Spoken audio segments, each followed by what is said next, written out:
Ed Grondelski, Chair of the Town Council, call this meeting to order. For roll call purposes, all council members are here, except Tammy Wakefield and Jonathan Cicilline. They are excused.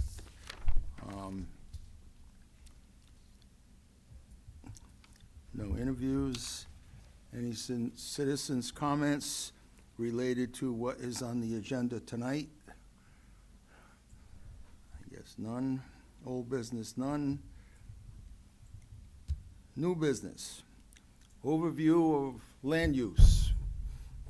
It's all yours.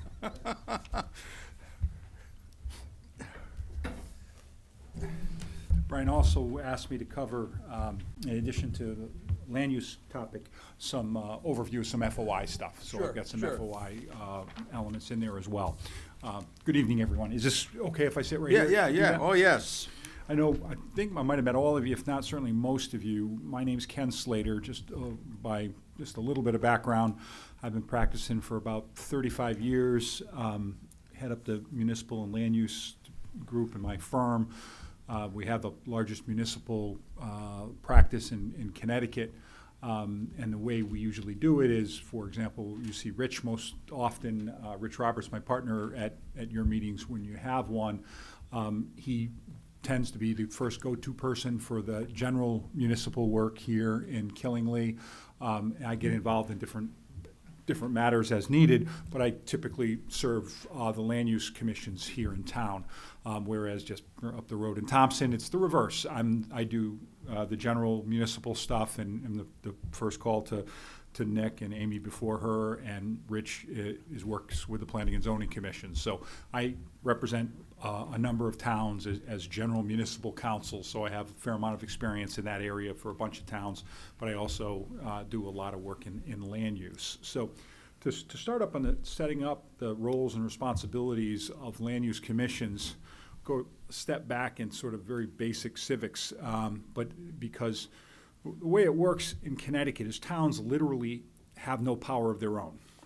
So the way the government works is the states all have inherent powers, and the federal government has the powers that are expressly given to the federal government. And when power is given to the federal government, it's supreme over state law. But it has narrow lanes. The federal government doesn't have the authority to do a lot of things that state government has, primary responsibility for. And so turning that then to the state, how it works is the state of Connecticut has authorized the existence of municipalities and grants it powers. Now, there's some towns and cities, usually the cities, but there are a few towns that are formed by special act, and they got their power by special act. Most towns were incorporated and operate under the powers of the general statutes. And the general statutes have a statute 7-148 that has a big laundry list of things that the towns have abilities to do, types of ordinances they could adopt, et cetera, et cetera. But there's also a chapter about elections, some of which has to do with state stuff, but there are also issues that have some oversight over the election process.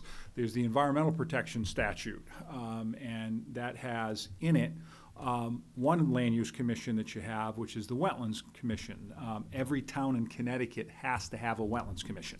It's the only land use commission that has to exist, so they all have it. That falls under, 22A, the general statutes where all the environmental regulations come from. But one example of sort of the interplay between what the state can and what the towns can do is regulation of hunting. That also falls under 22A, and there were some small cities that adopted anti-discharge rules. In East Hartford, some duck hunters were arrested for discharging a firearm within the confines of the city of East Hartford. And that case went up to the appellate court, and the appellate court said only the state has the authority to regulate the activities of hunting. So if you're out and you're doing what the state expressly authorizes you to do, a town can adopt an ordinance that's inconsistent with it. So you tend to have to look for where the power comes from for a municipality to have it. So I touched on the Wetlands Agency. the other world, which is the world of zoning. And that comes under a chapter of the general statutes that authorizes but does not require towns to adopt zoning. There used to be 2 towns that didn't have zoning in Connecticut. I think it might be down to only 1. I think Easton might be the only town in Connecticut that didn't have it. Bethlehem at one point didn't. I think they might have adopted it. But that's, you have the power to adopt an ordinance that establishes the agency. And so there can be separate planning and zoning agencies. Planning involves dividing land through subdivisions. The state statutes define what a subdivision is. You don't have to have subdivision regulations, but if you do, there's statutory definitions of what it is, which is basically dividing parcel into 3 or more building lots. And then once you've done that, then that gives oversight over a planning commission. And some towns have separate planning and zoning commissions. More often than not, they're combined into one. But that planning commission has the authority over subdivisions. The Planning Commission also has authority in something that you see periodically, which are 8-24 referrals, that when the town is going to buy land or sell land or make certain major improvements to land, a referral is made to the Planning Commission to give a report. And if it's an unfavorable report, the body that's making the decision, unless it's the town meeting itself. If there's a town meeting, it doesn't change the vote. But if this council had the authority to purchase a piece of land under the charter, and the planning, in this case, Planning and Zoning Commission, gave a negative referral under 8-24, you'd have to approve that by a supermajority. So that's another power it has, and then the other major power it has is it adopts a plan of conservation and development. So again, that's something that the state of Connecticut mandates, that if you have these land use commissions, you have to adopt a plan of conservation periodically. The plan of conservation and development plays an unusual role because every time you make a zoning district change, you're supposed to evaluate whether it's consistent with the plan of conservation and development. On the other hand, cases are very clear that it's nothing more than an advisory document. So the Planning and Zoning Commission could today adopt the Plan of Conservation and Development that recommends a portion of the town be changed from, I'm obviously making this up, but from a commercial zone to a residential zone. And that's what it's envisioning as good future planning.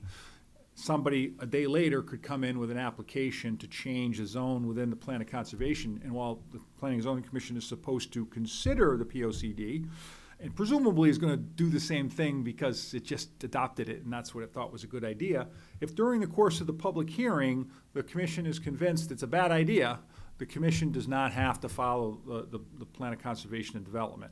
What it's governed by is a different thing called the comprehensive plan, which isn't really a document at all. It's just the overall scheme of zoning and whether things make sense under zoning. It makes sense to the judge. Based on the evidence, the judge will say it's in accordance with the comprehensive plan. So POCD is something that has to be adopted, something that has to be considered, but it's never binding. Those are the hats that the Planning Commission wears. Now, a Zoning Commission, and again, in Killingly, as you know, they're combined, but the Zoning Commission, what it does is it governs the way land can be used. And as a general principle, it's supposed to be uniform within the district. The exception to that is it says that certain uses can be allowed by special permit only, in which case that category of use is recognized to be appropriate in the zone, but it's not necessarily appropriate at every location. So, by analogy, a hospital might be allowed by special permit only, and where there's a big tract of land where it's compatible with the traffic in the area and what else in the neighborhood, then it could be perfectly appropriate. Try to be crammed into the densest part of the town where there's problems in road access and it wouldn't be safely accessed. That might not be the best place for a hospital. So there's a case-by-case evaluation. Uses that are not special permit but are just listed as uses allowed in the zone, there's more limited discretion involving those applications. And so Yep. Getting to the special permit, Mhm. I don't know the right question, I guess, but how does that kick in? When do you input a special permit? Who has the rights, or how does that? It all comes out of the regulations themselves. And the only body that makes the decision in adopting the regulations in the first place is the zoning commission. And it adopts the rules. It doesn't even have to have special permit uses if it doesn't want to.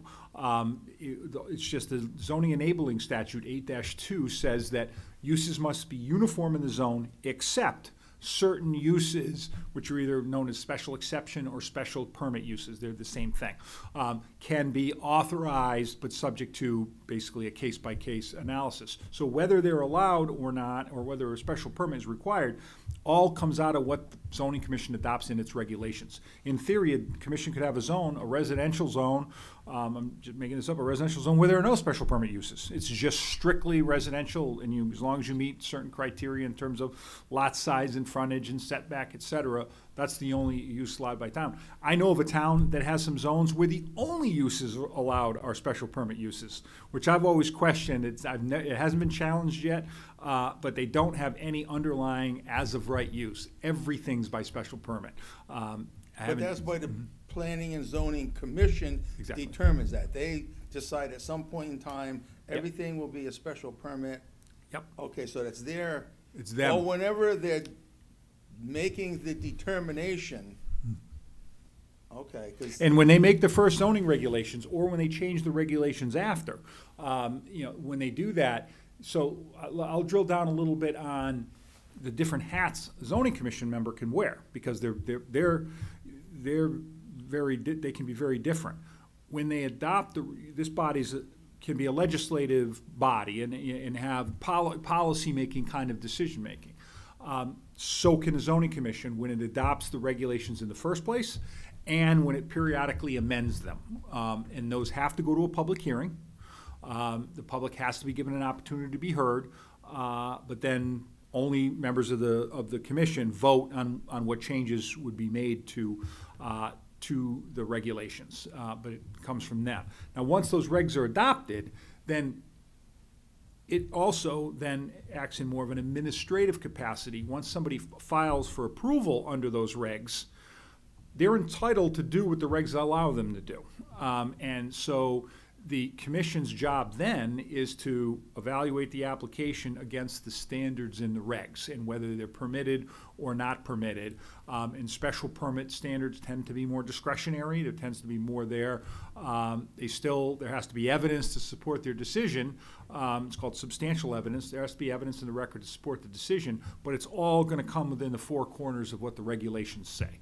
An as-of-right use, one that's listed that's a permitted one, there's case law that says that the use has been determined to be compatible with the zone.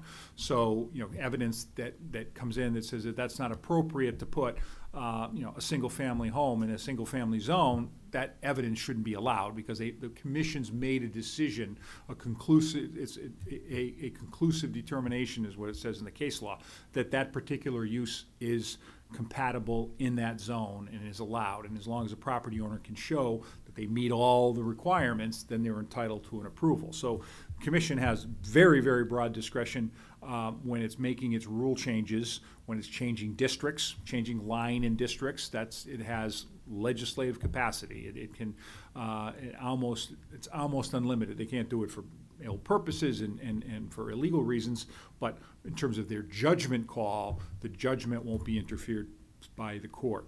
When they're applying the regulations themselves, they're governed by what the regs say, and they have to follow those rules. And so the P&Z, I'm trying to think if there are any other rules for the P&Z besides. So it really is just legislative and administrative, with the special permit administrative, them having some more discretion. So in that, when because I'm hearing it with some of the issues with the warehouses and whatnot, that, or there should be more special permit stuff that general public, I wish more people were here. There's a lot of information that you can bring forward. So if there is a use, there is no special permit, now the commission wants to make a change, it has to go through a public hearing. Yep. Can the public, during the public hearing, request that it now come under special permit criteria? Well, Well, I don't know how that, yep. So one thing that's going to be on the agenda next month is there's an application to put a moratorium in place for, that would put a pause on applications related to distribution centers and warehouse centers, these large Okay, kinds of yep. facilities. So that's actually a rule change. There's case law that says that a commission can adopt a moratorium so that people won't just be filing applications and you're stuck with the rules the way that they are. They're raising the question that because that the commission should consider putting a pause in place so that it can evaluate changes. A person can submit an application, change the regulations anytime they want, and that has to have a public hearing, and then the commission will act on it. But I think what's envisioned, if the commission does adopt the moratorium, and it's going to be up for a public hearing next meeting, if they do, then what I'd envision is somewhat of a collaborative effort that some of the people that are concerned about the warehouses are going to present ideas of how the regulations should be changed. so within the concept, within the verbiage of the moratorium, that everybody's working that out. So that's with language, whatever happens, and then as presented to the Planning and Zoning Commission, they can accept that. So what'll particular happen is if the moratorium gets adopted, it just puts a pause on everything. Yes. There's no new regs proposed right now, other than the pause. If the pause gets put in place, then that's then gonna open up a several month, either a year or just under a year period.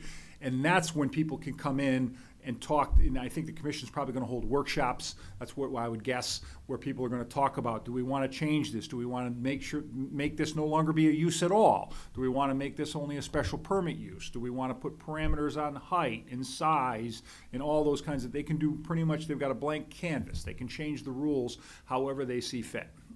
If that moratorium is adopted. And then at some point during the moratorium, they change the rules, the moratorium is expired, and now there'll be a whole new set of rules that would apply if someone wanted to come in with an application for a distribution center. You said it can be up to a year, the moratorium? I can't remember what the language was in it. Yes, a year has been recognized as been appropriate. And I just don't remember whether that one was for a year or whether it was 6 months. I just don't have. So that remember. gives them the time to consider the changes. Correct. That's the whole idea, is that they give them enough time to evaluate them, because the new regulations, if they were going to propose them, would have to be subject to a new public hearing. So it'd be another regulation amendment, be a new public hearing. So it gives time to work on them, then have a hearing, and then adopt them, if they adopt the moratorium. But there's no consideration of having the public, besides discussing how they'd like to change them. It couldn't go to a referendum. No, there's no No the powers. provision for that. There are no referendums having to do with zoning. I mean, I've had first selectmen call up that want to pull their hair out because they can't believe what the Planning and Zoning Commission is doing or not doing, and I tell him or her, sorry, that it's its own body. It alone has the power to make the changes. Now, there's reasons for public hearings, and the statutes build in the requirement you can't change your rules without a public hearing, so people can come in and voice their view. But ultimately, the only people that can vote on any zoning regulation is the Planning and Zoning Commission itself. And it's not, it's not unlike, Congress or, this body. I mean, they're, people are appointed or people are elected, and once they are, they have to do what they think is right on any given policy matter. So it may be most of their constituents think that they should do something that they don't believe in. The way that a Republican government, when I say Republican, I don't mean Republican versus Democrat. I'm sorry, Republican meaning representative. When you're a representative, people have given you the confidence that you're going to do the right thing, and you got to face up to it and make what you think is the right decision. Sometimes, I would say most of the time, people do what everybody constituency thinks is right, but sometimes that's not the way that it works. And it says, I know you voted for me, but and I know you don't want me to do this, but this is what I think is the right thing to do for our town or our state or our nation. And that's the way it is for the Planning and Zoning Commission, whether they be appointed or whether they be elected. Ultimately, they have to decide what they think is right. And also, sometimes when the application, if the regulations, I'm not saying the regulations were bad, but the regulations are what they are, and they realize they should get fixed. But if an application's been filed that fully complies with that, they have certain legal obligations to follow, what the law says. And then wearing that legislative hat, they can fix it and make it better. If the public has made it clear to them that they think the regulation should be different. So say the moratorium is probably gonna go into effect. And now we're gonna start working on regs within that. Mm-hmm. Anybody can make propose language. It's like, are you waiting for public hearing, or are you waiting for individuals? What I suspect and what I'd recommend to the Planning and Zoning Commission is if they do adopt the moratorium, they've made a decision that they need to tackle these regulations. I mean, the commission itself has made a decision to stop these kinds of applications because we need to evaluate these regulations, and that they ought to have, whether it be a separate workshop meeting or just be an agenda item where it's regular meetings, where that item will be part of the regular item of business, and the public would be given an opportunity to, come and present what they think the commission should consider. Alternatively, they could tackle, having heard what they've heard from everybody, they could tackle a draft themselves and then put that out for discussion outside of the context of a public hearing to get ready to the point where they're going to actually put an application forward. So I envision the public will have an opportunity to comment, whether it either be by presenting something with their own changes, which they'd be entitled to do anyway, or the commission might signal, look, we're going to take a crack at it with staff and we're going to draft amendments, and then we'll hold a workshop to hear from everybody, and everybody can comment on what they think. There's no right or wrong answer to how they will do that, but I do envision they'll have something on their agendas to allow for a dialogue with the public about how the regulations could potentially be amended. Because I guess the proponents of it, I mean, they would be engaged. I would assume they're gonna be engaged during the process, so that they would have the first crack at what, hopefully, and then after that, then public input as the workshops progress. Right. What is your view of what happened when the legislature wanted to override local planning and zoning?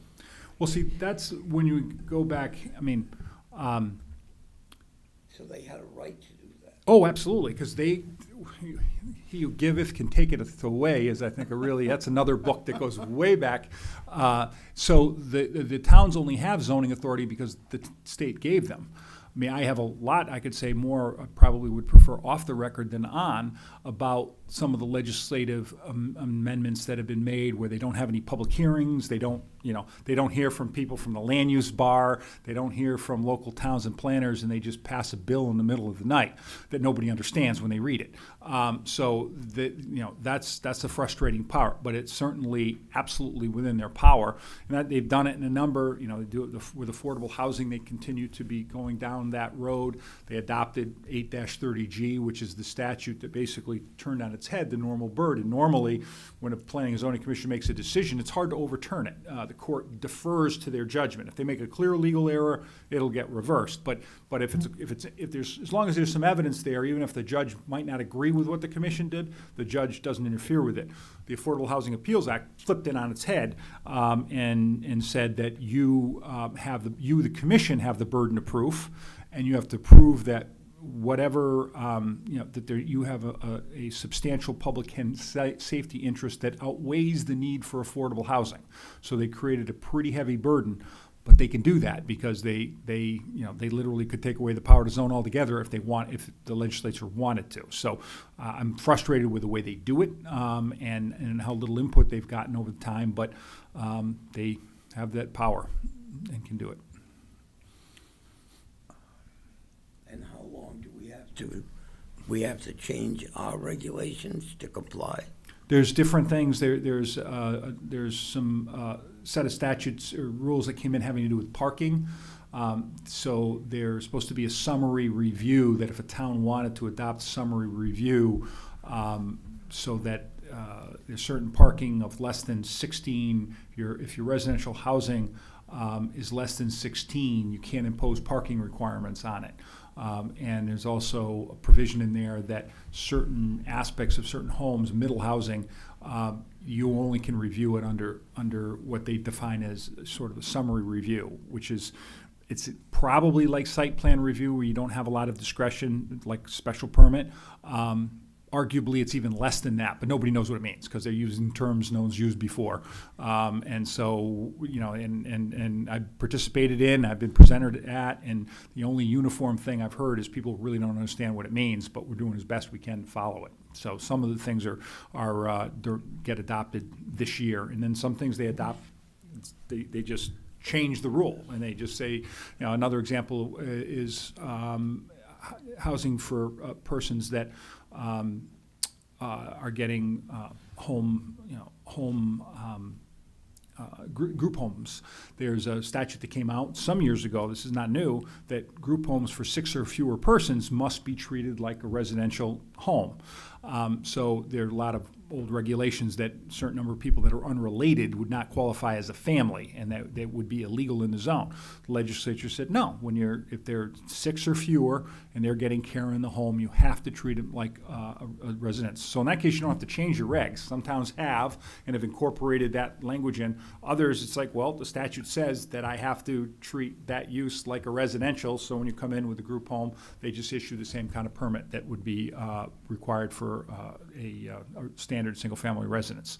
So the legislature sometimes adopts things that make you do something, sometimes just makes it happen by legislation, just says that's what it is. And they're doing it, relatively aggressively in recent years. And there are a lot of bills that didn't pass that are still getting kicked around that we think will probably show up again, especially as they relate to housing. There's a general perception in Hartford that there's a real crisis in terms of housing for that is affordable. Now, when I say affordable, it's not Section 8 housing. It's not that kind of housing. It's housing for persons at 80% or 60% of median income. So a lot of them can be, young people that are just out of college, young new teachers and fire persons, et cetera, are people that would qualify for that kind of housing. But there's more and more of that kind of legislation. The other board, go ahead. But so some of the legislation, they can have certain, the state statutes dictate a lot of things, but they can also say, you will follow the state statute unless you put your own regulations in place. I don't know if I'm going in the right realm. Yep. Sometimes they've had legislations come out where you can opt out.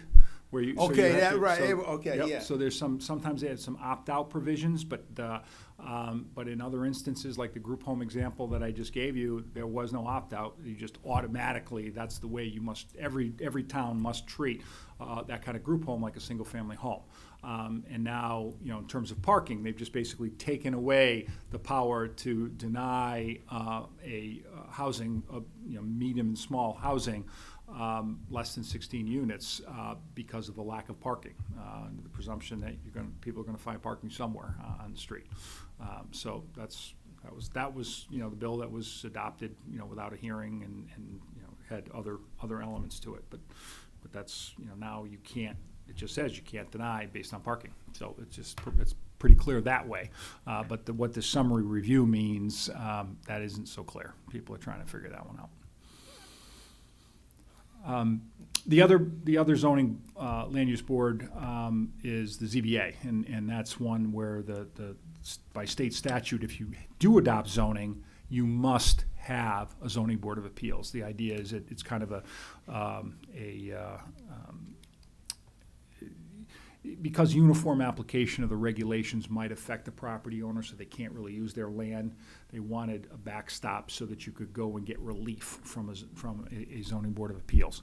Unfortunately, the law has gotten really, really hard to prove a hardship. So the Bar Association has been grappling with that, and basically, if you get a variance and your neighbor appeals you, your neighbor's probably going to win, just because legal hardship essentially means you can't do anything with your land, and that's a pretty tough burden. So there's some ideas out there to make it a little bit easier. But there's the practical reality. If you're doing something that's reasonable and everybody else has in the neighborhood, and your neighbors don't mind it, ZBA's grant a variance. The other thing they do, important thing that they do, is if an enforcement decision is made, they have the ability, persons have the ability to appeal an enforcement decision to the ZBA. And the ZBA has what's called a de novo hearing. They have a brand new hearing with new evidence, and they decide whether or not the person's in violation of the regulations or not. You have a high vote requirement. You have to have 4 affirmative votes to get a variance, and you need 4 affirmative votes on the ZBA to overturn the enforcement order. So that's built into the statutes, but that's a required body. And those are the basic land use commissions. There's other conservation commissions and some things like that, but the real guts of the land use law is really the wetlands agency that's required by statute. A zoning commission, if a town decides to adopt zoning, a planning commission, if they decide to adopt subdivision regulations, those 2 combined commissions, which most towns do, and then the ZBA. Any other questions about the land use world before I jump into some FOI stuff? Yeah, the moratorium. Yes. Well, not the specific moratorium on the warehouses, but you have another issue. Someone wants to make a change to the regulations. So you do the moratorium to buy yourself some time. But you don't always you could just go in and request a change to regulations without a moratorium on a specific. Absolutely. If you have a piece of land and you don't think you think it should be zoned, you're next to a commercial zone and it's residential and it really doesn't make any sense that it's residential, it ought to be commercial, you can make an application to change the district to make it residential. If you look at the text of the regulations and you think that this doesn't make sense, you should have, it should be, a maximum size of a particular building, maximum height of the building, the setback should be different. Any person can file an application to seek to amend the regulations, and as long as, the form's filled out and the fee is paid, the commission has to hold a public hearing on whether or not it wants to adopt it. The commission has very, very broad discretion on whether to do it or not. So, and from a legal principle, you literally could have every single citizen in Killingly show up and say, Planning and Zoning Commission, you should adopt this. Planning and Zoning Commission says no, as long as there's any reasonable basis for what they said, that's not going to get overturned. That said, in my experience, commissions listen to what the general view is in the community, and using their own judgment, usually pay attention.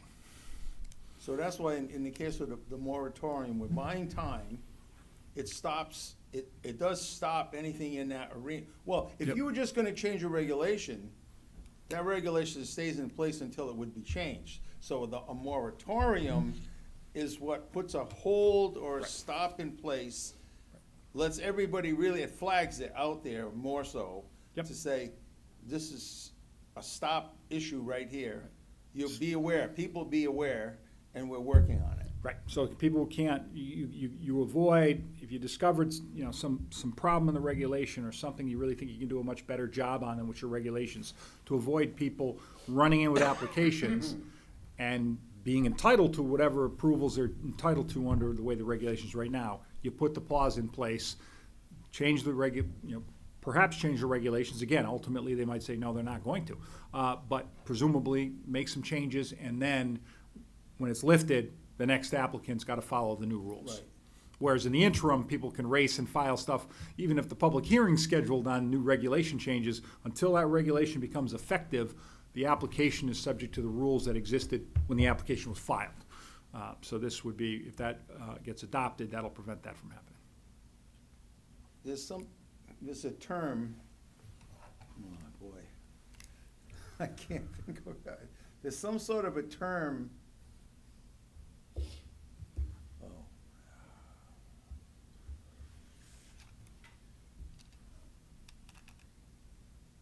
It makes a change, it's proposing, oh, I don't. Maybe it is just a change, and there's,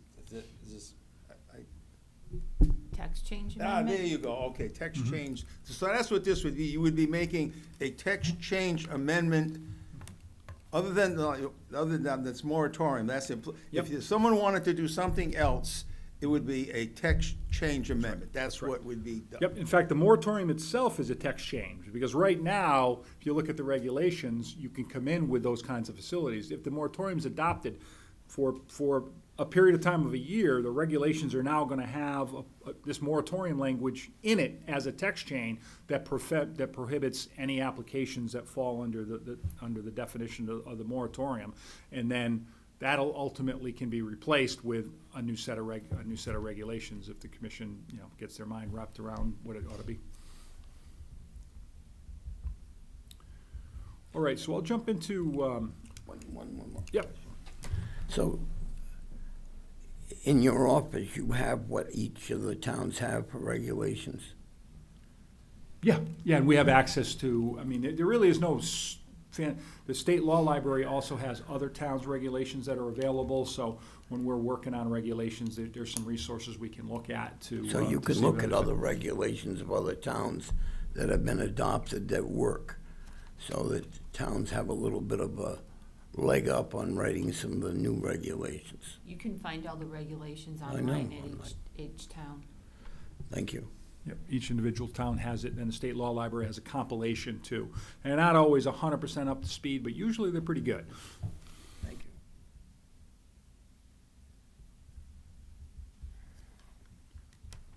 So, in the world of the FOI, and so, just like, we're talking about the different powers, the state of Connecticut decided to adopt the Freedom of Information Act to apply both to state and local, local agencies, and an agency can even be an individual.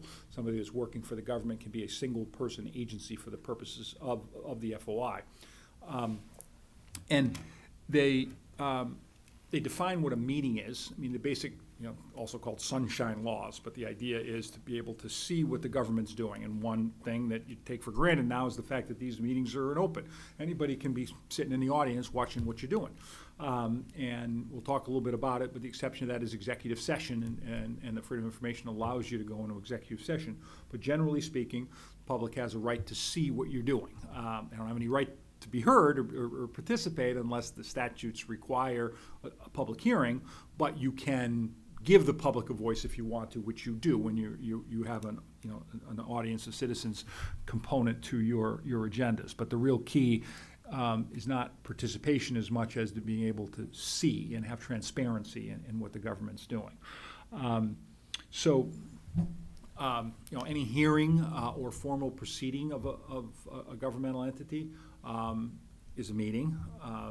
And when you have a quorum, there's some exceptions, but a quorum of a multi-member agency is usually a meeting. If you're getting together at a social event, that's not a meeting.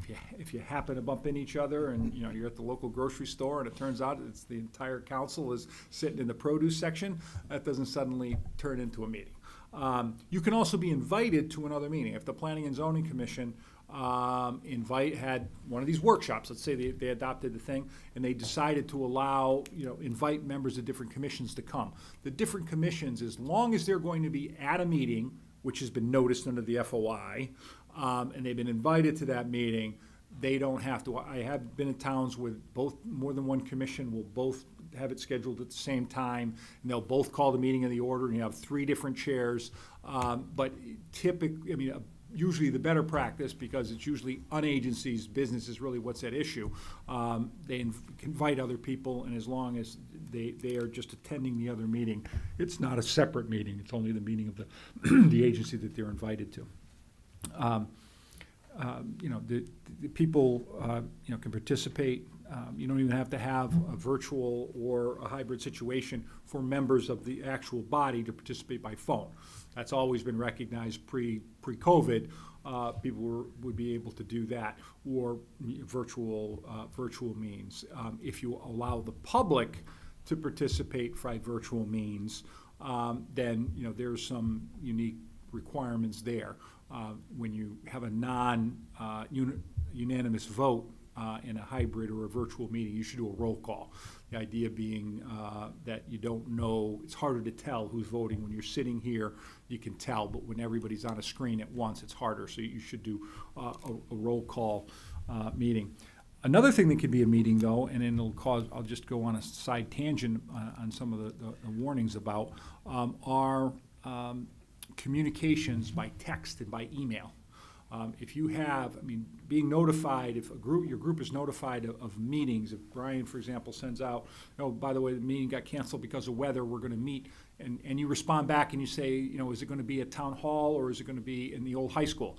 That wouldn't be a dialogue on substance. It's just basically scheduling a meeting.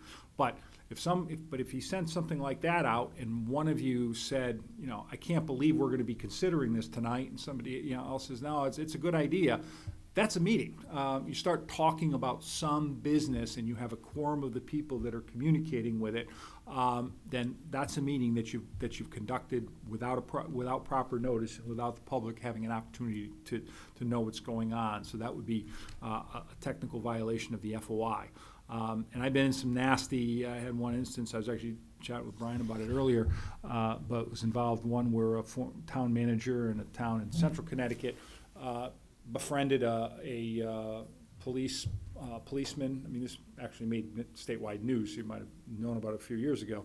But there was a controversy involving a chief, and these guys were just, talking and yucking it up, but they kept coming back to talking about business, and thousands of the town manager's texts ended up being disclosed under FOI, and a lot of them were not very flattering, to say the least.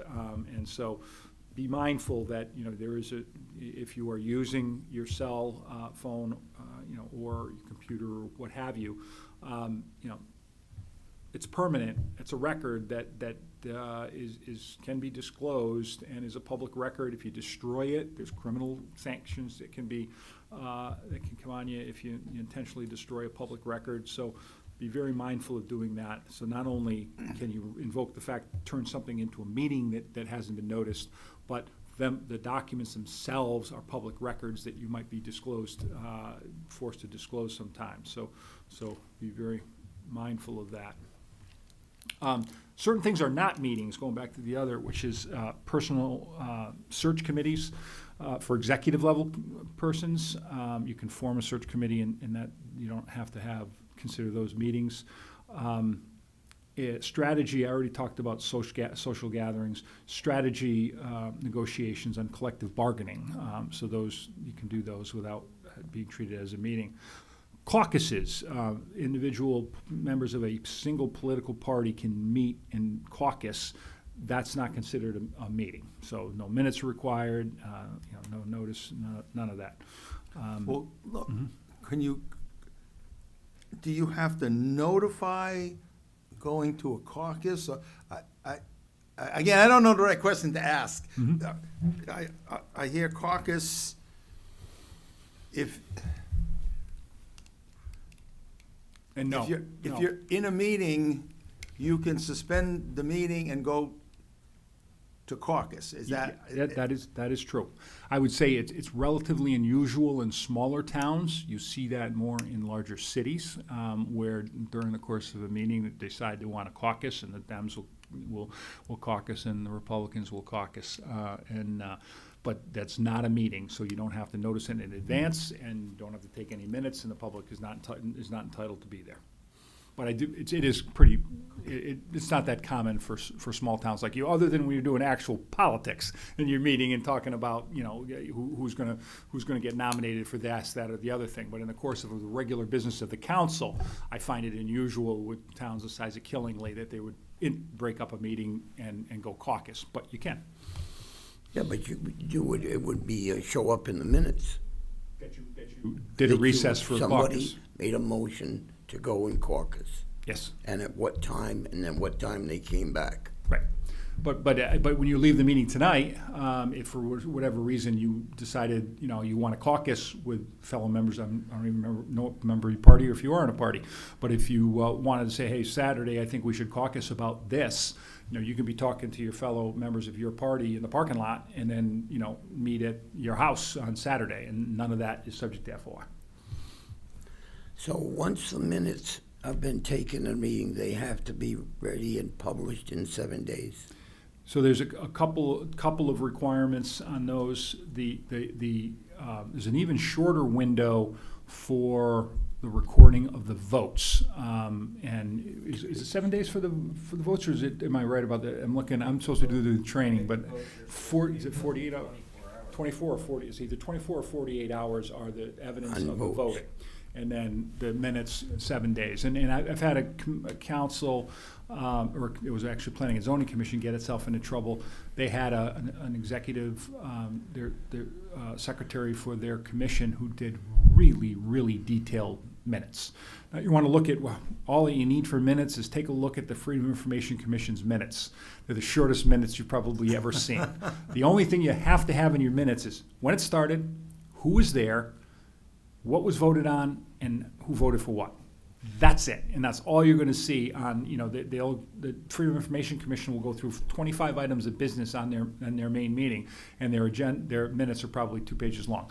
And so with commissions where you want to, if you're absent, like a Planning and Zoning Commission, and a hearing's gone on, you want to get a better idea of what happened at the last meeting. Of course, now you can watch tapes and actually watch the thing. So for public hearing, if you're going to vote, that's what you should do. But if you want to have a general familiarity with what businesses happen, you want more detail than that in there. But this particular commission, they was so detailed that the woman would almost take 2 or 3 weeks before it'd be done, and no one ever said a word until there was a controversy between a building inspector and the zoning enforcement officer, and the builder inspector decided to make a bunch of FOI complaints because they didn't comply with the 7-day rule. So it's like, sorry, we won't do it again, and they changed it. But yes, that's the rule. So you post the meeting, so you also have to post the minutes. The minutes have to get delivered to the town clerk. Okay, but a lot of times the minutes have to be accepted by the organization. Well, but and they're never going to be accepted in that time frame. Because No, you'd have to have a so special it's meeting. So it's just the draft minutes that the representative would do. They're not going to be the approved minutes. You're just not going to. I mean, unless you got a commission that meets every week, that's never going to happen. So all that has to happen is the person responsible for taking the minutes down has to have those done and delivered, and then the agency might later on make changes to them when they make them the formal approved minutes. All right, so the first minutes then should be a draft, They don't have to be draft. They don't have to say draft. Most of but the they're time not don't. approved. Correct. They're not approved. But usually what happens is they're minutes, and the statutes don't get into this kind of granular detail. So it wouldn't surprise me that a body would call them draft minutes and then call them approved minutes. But I think the thing I see most often is once they're actually approved, there's some indication on them that they're approved minutes. So that if they don't have that on them, then they might just be the initial draft. But the deadline, there is no deadline for the approved minutes. All that really matters is that that first draft minute showing what happened has to happen within a relatively short period of time. So when can the public be excluded? That's an executive session. So one is if they're dealing with pending claims in litigation. Now, pending claims in litigation, it can also be a situation if your body has the authority to bring a claim and you want to go to executive session to discuss it. That's also, the term is pending claims in litigation, but it could be contemplated claims as well. But that's a classic time that you can go into executive session. Personnel issues, you can go in to deal with personnel issues. There's some specific requirements there, though, that if the person who's going to be the subject of the personnel discussion wishes for it to be an open session, then you have to have it in open session. So you're entitled to have it in executive session, but you have to notify the person that it's about, and that person could demand that it be in open session. Public security issues is another one. And there's also a little bit of a catch-all. There's a whole bunch of different kinds of documents, including attorney-client privileged communications. You don't have the ability to bring your attorney into executive session unless it's one of those issues that I just mentioned. Or if the attorney actually gives you a written opinion and you want to protect that opinion, make it continue to be confidential, then the attorney can come into executive session and review the attorney-client privilege communication. Same thing if you had a trade secret document, something like that, you can go into executive session to review something that's protected from disclosure. And there's a bunch of technical, list of types of documents that can be protected from disclosure. So you can go into executive session to review something in order to protect it. Because obviously, if you went and reviewed it and showed it on the screen in a hybrid meeting, you're not exactly going to protect the confidentiality of the thing. So that's another reason you can go. And ordinarily, you would indicate, who was invited in. You don't do any votes during the meeting, during the executive session. And then if it's going to lead to a vote when you're out of executive session, an item that's on your agenda comes up there. That's another important thing, is the distinction between two kinds of meetings, special meeting and a regular meeting. So the FOI requires at the beginning of the year you identify your regular meeting schedule, right? So that puts the people in the public who really want to watch you. They can be sitting in the audience every time you have your regular meeting. And what they should expect is you have the ability to add items to the agenda that aren't there. You do it by 2/3 majority, but you can add items to the agenda that aren't there. On a special meeting, the public doesn't expect to go, gets notice that you're going to have a special meeting. The meeting has to have an agenda. All meetings will have an agenda, but the special meeting agenda, you can't add anything to it. The only thing you can do at a special meeting is what's on that special meeting agenda, and that's an important distinction. Another thing I was talking to Brian, I don't agree with it, but a recent FOI decision came. Well, there's two FOI stories I'll tell you about. One was a council got a report from the town manager, and it sparked a point in one of the council members about an employee that had been mentioned in the report. Now, the employee had only been mentioned that their employment status changed from X to Y. A council member decided that was an opportunity to start discussing that employee and other things about that employee, which led to an FOI complaint. It's pending right now, but very likely that the FOI is going to find that was a violation. So if you wanted to talk that night and wanted to talk about something related to the person, well, first of all, it was probably a personnel issue. And if it's a personnel issue, then the person should be notified, have an opportunity to do an executive session, and only at the request of the person to have it in open session would be held in open session. So careful, don't get into personnel issues without following the rules that relate to them. But also don't, if something, town manager report, or frankly anything that comes up during a regular meeting sparks you to think we should talk about something, make sure you just add it to the agenda. Say, I'd like to talk about this. And the chair might say, well, we got too much going on tonight. I really wish we wouldn't, but I'll put it on the next meeting's agenda. But you could vote and put it on and handle it. Once you add it to the agenda, don't you then have to also go back and have public comment? No, I mean, there's no requirement for public comment in the first place. And so, but don't you folks have it in the beginning and the end? Or you just have it in the beginning? In the beginning. Just in the beginning, okay, because there's a couple of councils that put them on the beginning and the end, is that they're gluttons for punishment twice. But no, there is no requirement, that you don't need to offer it at all. So if you added. But that would be in your rules of procedure, you normally do that. If your rules of procedure say you shouldn't add a new item to the agenda, because you have a policy that you want the public to be able to comment on it, then you can set kind of a restraint on yourselves that are not imposed by FOI. But under FOI, that would not be impermissible to do that. You can add a new item to the agenda, but you could, as a policy for your group, either formally adopt it because it's in your policy, maybe it's already there, and I don't know, or you can practically say, well, we don't want to do this because we want the public to have an opportunity. Mr. Chair, will you please put this on the agenda the next meeting, and then the public will have an opportunity to comment on it. So that would address that concern. But from an FOI compliance standpoint, that wouldn't be a problem. Getting to personnel issues, who has the right to this information? How does that, You're talking about personnel file. well, if there's an issue with,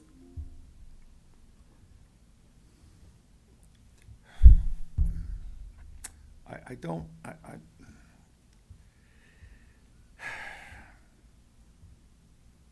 I don't know how to make an example to, if there's a personnel issue and you go into executive session, who can be in executive session, who is I don't know if I'm going in the right, You can invite anybody into an executive session that you want to, but the minutes should reflect who is invited in. And if they change the subject in executive session, they have to leave. Well, if you should identify the reason you go into executive session. If you wanted to go into executive session for another topic, then that can't happen during the executive session. You gotta go back come out on to the and- regular meeting and go back in. no, I'm still off with.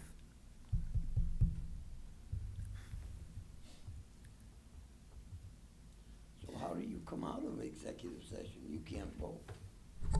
It's a consensus. You can, the only vote is to come out of executive session, but usually it's just consensus. So, we're gonna leave executive session, then you go back on the record. So since you don't have to record, you're not having a formal vote in there, there's no expectation that you're gonna record a vote of who decided to come out of executive session. Usually just consensus and out you go. But your minutes reflect that you're going back into regular session.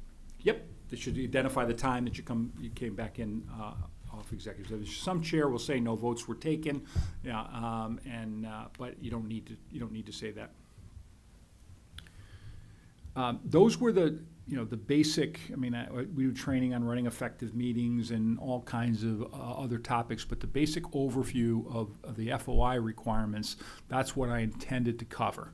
But I'm happy to delve into other topics that that the town manager would like me to cover, or anything else that you think I should cover. But that's the basic overview of FOI requirements that would relate to the agency. So there's a Freedom of Information Commission. And how do those people get put on the commission? They're appointed, I believe, by the governor. And how many members do they have? Let me think. The room that's in, I would probably say there's about a dozen in that neighborhood, and they come from a variety of walks. But there's a reporter that's on there. There's a couple of lawyers that I'm aware they're on there. There's a former town manager that's on there. There was a guy named Tom Hennick who used to do a lot of the training he was an ombudsman to try to help resolve FOI complaints. And then now he's no longer in that role. He's on that agency. And so how it works is when an appeal is filed with the FOI, there's hearing officers, and there's a hearing that's held. The hearing officer will be on the record. The hearing officer will swear witnesses in and hear from both sides, and will prepare a proposed decision. And then on that, then when the commission meets, there's a whole pile of proposed decisions, and the commission can modify them, reject them, or approve them. 99 out of 100 times they approve them exactly as they're written. Every now and then they'll adjust them. And then FOI commission's decisions can be appealed to the Superior Court. It's rare, but they happen. Can they level fines? Yes, yep, they can level fines, they can require, they can undo action, so you approved something and you didn't follow it. I would say the most often relief I see, if you're not a frequent flyer and you haven't been ignoring the rules, repeatedly. For example, they're not happy with Bridgeport, at least in recent meetings. But if you make a mistake like the example I said before, where you have, a person who did the minutes with such detail that it always took her 3 weeks, and it technically was a violation. By the time we got to the hearing, we said, look, this is, that we've educated them that needs to be within 7 days. They're gonna do a simpler set of minutes within the 7 days, and then if she wants to do more detail, she'll do that. And the commission's decision is, yes, it was a violation, but, don't violate in the future. That's quite common with no penalties, but they can issue penalties, and they can undo governmental action, and they can require, I think they can require FOI training too. I think So that- the hearing officer will come out, or do you have to go to them when you file a complaint? No, it's on Capitol Avenue, 165 Capitol, I think is the address. They have a hearing room, and it happens to be the same room the whole commission meets in later. But, so you gotta go to Hartford, and then, you put the hearing on. They allot a couple of hours at a time, and sometimes you have multiple days of it, but hopefully you get it done in one shot. But you go, and then in the mail, you'll get the draft written decision, and then that draft decision will be on an agenda, and then you can go to the full commission and advocate if you think it should be changed. Thank you. Sure. Going back to the planning and zoning scenario. So if you want to propose a change, is there a form that you have to fill? I want to propose a change to what do I do? I think the zoning, the application has on there, check a box, there's a text amendment or district amendment, and you fill out your So it's name an and all that it's stuff. an There's application an application form? form, Okay. but with a text change, usually you're gonna accompany it with text, so you might not be able to fit out the words on the application Well, I mean, the form. starting process, that's what I'm It's an kind of application. looking at. What I've gotten from a number of people is, how do we start the process? So you would go and you would get that form, and then kind of figure out what you want to do from there. Yep. You have maybe an idea, but it's a form you start to fill out, and that's the start of the process.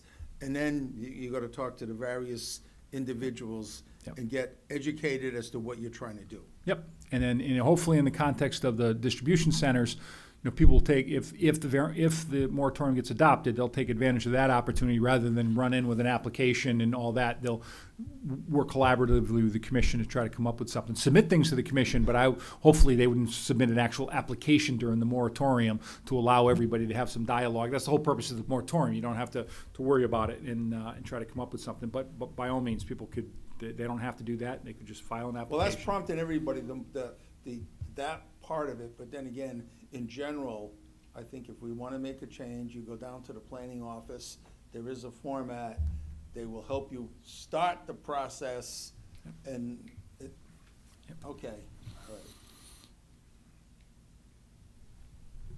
right. And there's a fee. What's that? There's a fee. Yep.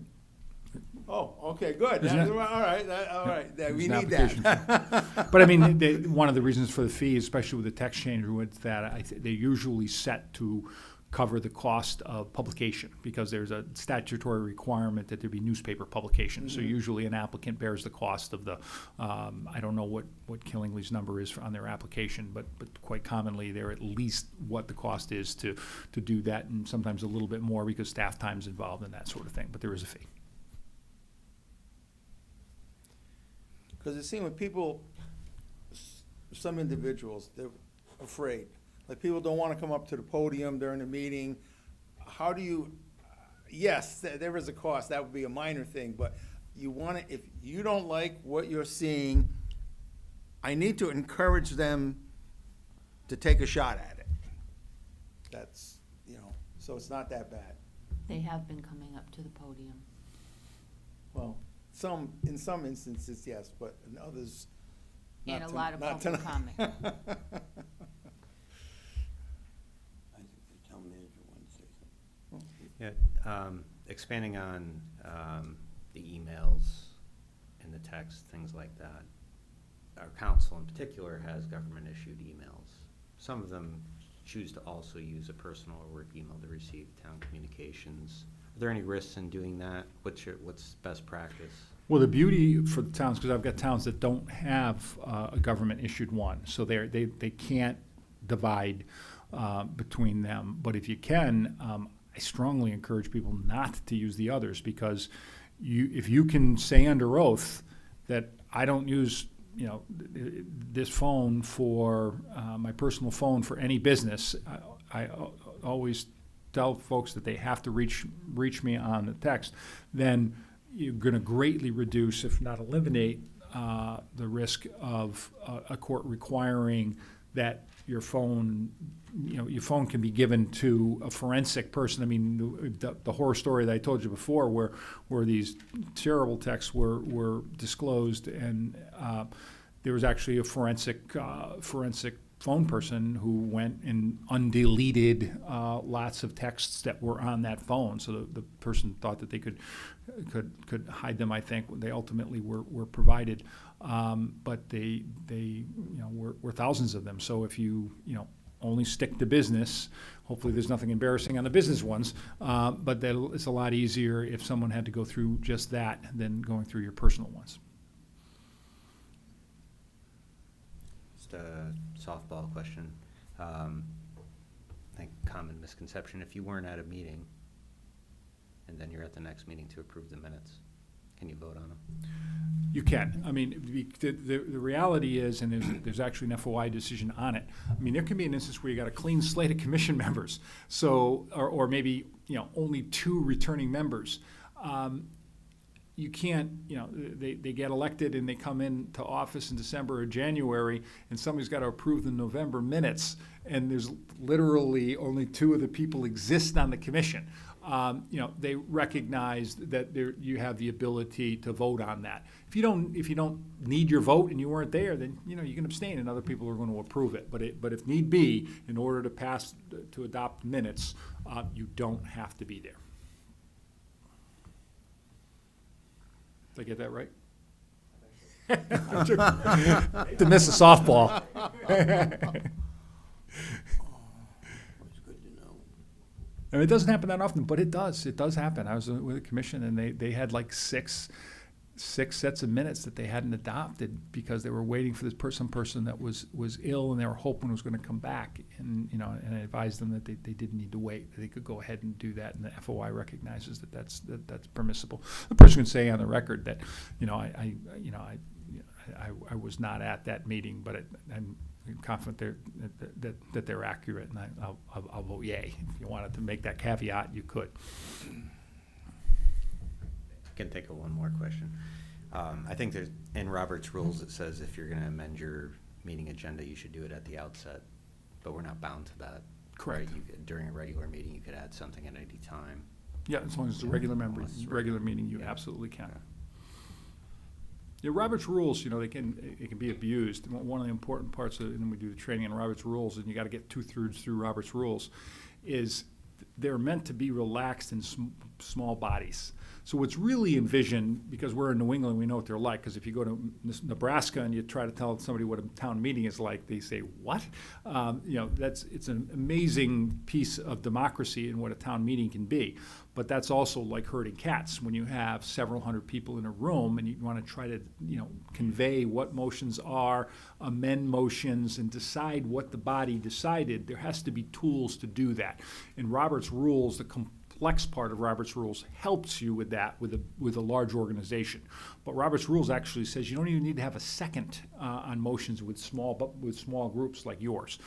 Most all commissions in Connecticut do seconds, but Robert's rules actually says there's no need for a second, because the idea is it's clear that people know what they're voting on in a small group. So when people try to use Robert's rules sometimes try to use it as a sword to slow business down. It's really intended as a tool for large groups, and it's still good guiding principles of deciding. You decide when you have an amendment to a motion, you decide that first. If somebody wants to reconsider it, somebody should be in the majority. Things like that. So there are Robert's rules things that certainly apply to small groups, but just remember that they're mostly designed, they're particularly well suited for large groups, and they can be relaxed with small groups.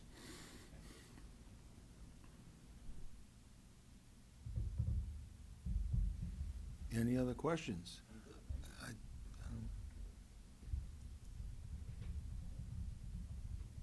It's hard to know what to ask, in some cases, unless, I mean, if you're in a meeting scenario and it's specific, then you have a better idea. But all of a sudden, after the fact, and you're not keeping track of all of this, that, Yep. I'm sitting in the meeting, I wish I knew this, and that's, at that point, it's not appropriate when, but appreciate this is, My pleasure. I think, have one question. I'm gonna talk to some people that they may come forward and propose some changes to planning and zoning. Yes, there is a fee.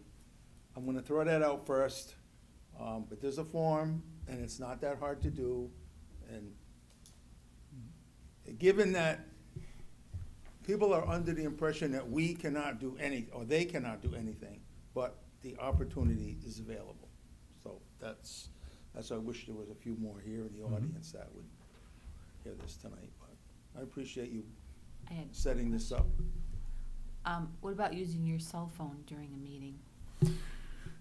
Well, I can tell you that at least one commission, I wasn't involved in it. I was involved in an application after the fact, but they had to do an announcement at the beginning of their meeting that the computers that they were using and the phones that they were using, they were swearing they were only using them to review the meeting package and for no other purpose. So they obviously got tagged. I didn't go back and do the homework for it, but there was a guy that would come and was taking pictures of all of them. So I think they had a pretty close of a watchdog on that, and they must have been communicating amongst themselves during the course of a meeting. I've been at a meeting where everyone's on the phone and you see three people smile at once and somebody nod, and it's like, come on, folks. I mean, it's not especially nowadays things are recorded.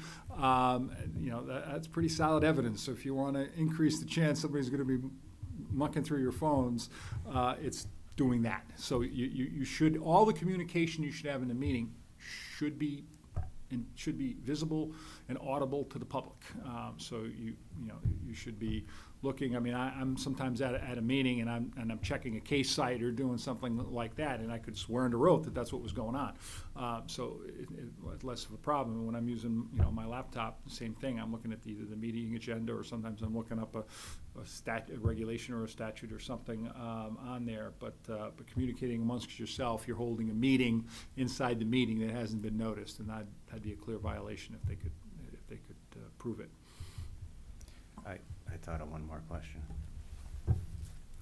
When a town councilor goes before another commission, how should they portray what they offer? Excellent question. So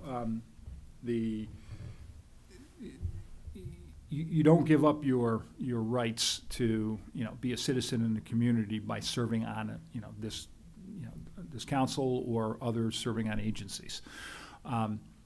But you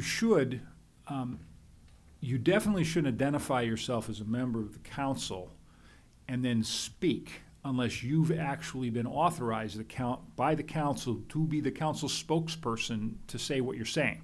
Because if you just get up and say, I'm Ken Slater, I'm a member of the council, the public and the agency you're speaking to are both going to have the impression that you're speaking in an official capacity and not in your personal capacity. So unless you've been, whether you identify yourself as a council person or not, our recommendation is that unless you've been authorized to speak as the spokesperson for the agency you serve on, you make clear that you're speaking in your personal capacity. And you say that as a preface before you start saying what you're saying. And otherwise, you give the agency and the public the wrong impression. But you're certainly entitled to be able to do that as long as you make that clear that you're not speaking in official capacity as a representative of the board itself. Because you're one vote on a body. It's the body that has all the power. So you might have your view, but as you know, there's probably times where you have differences of opinion and you don't vote the same way. The majority vote is the vote that matters. So unless you've all gotten your mind around a concept of something that you want, a position that you want to take, you shouldn't be given the public and the agency in front of the impression that you're speaking for the whole body. Glad you asked that. I meant to cover it.